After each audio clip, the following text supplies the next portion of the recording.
Power changes people, not always into tyrants, but almost always into something else, more distant, more controlling, more convinced they're right, because the higher you rise, the easier it becomes to forget where you came from, to believe you're the reason you made it, to think the rules don't apply to you anymore, and that's where most people fall, not when they're weak, but when they finally become strong.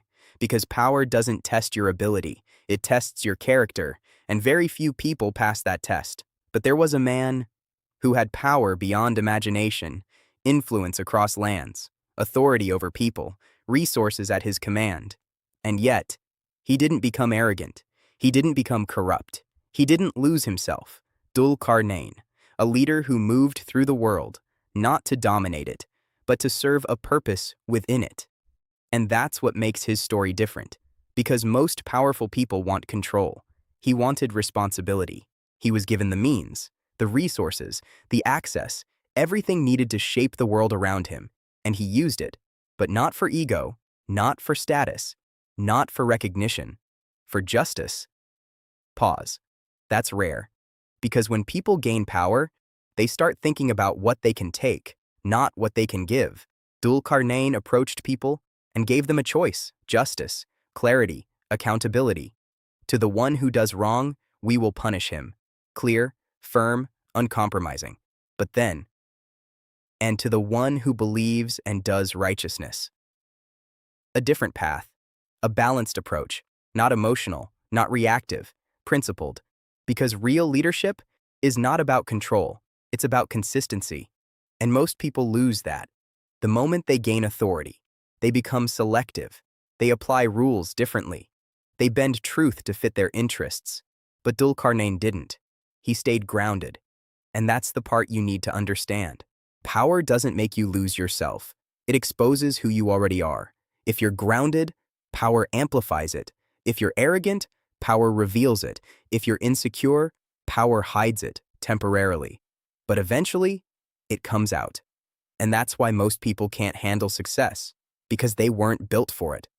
Dhul-Qarnayn moved from place to place, not randomly, with purpose, every step intentional, every decision aligned.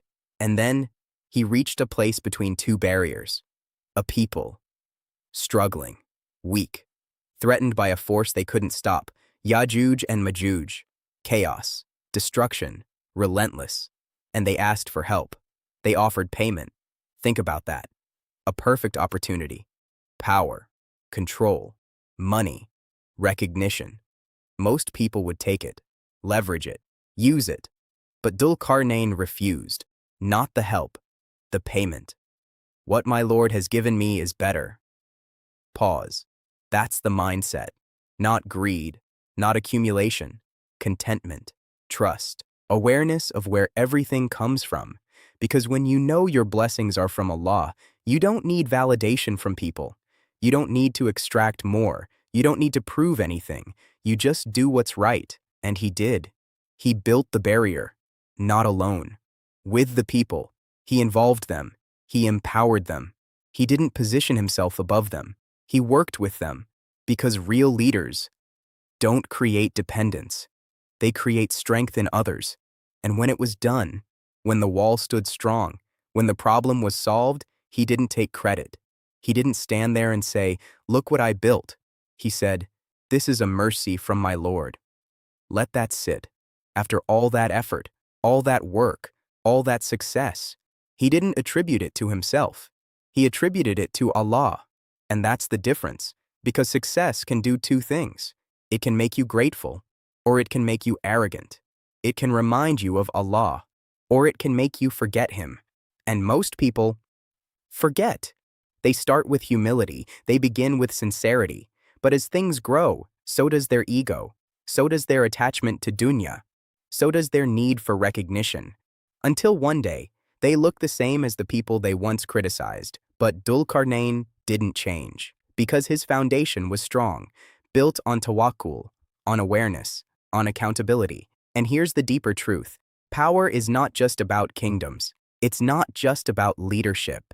It's about your life, your choices, your influence. You have power in your decisions, in your actions, in how you treat people, in what you prioritize. And the question is, what is it doing to you? Is it making you more humble, or more entitled, more responsible, or more careless, more connected to Allah, or more distracted? Because if small amounts of control change you, greater power will expose you. So don't wait until you make it to fix your character. Fix it now, while the stakes are smaller, while the influence is limited, because habits grow, and what you tolerate today becomes who you are tomorrow. Dhul-Qarnayn didn't become humble after power. He carried humility into power, and that's why he could handle it. So don't just chase success.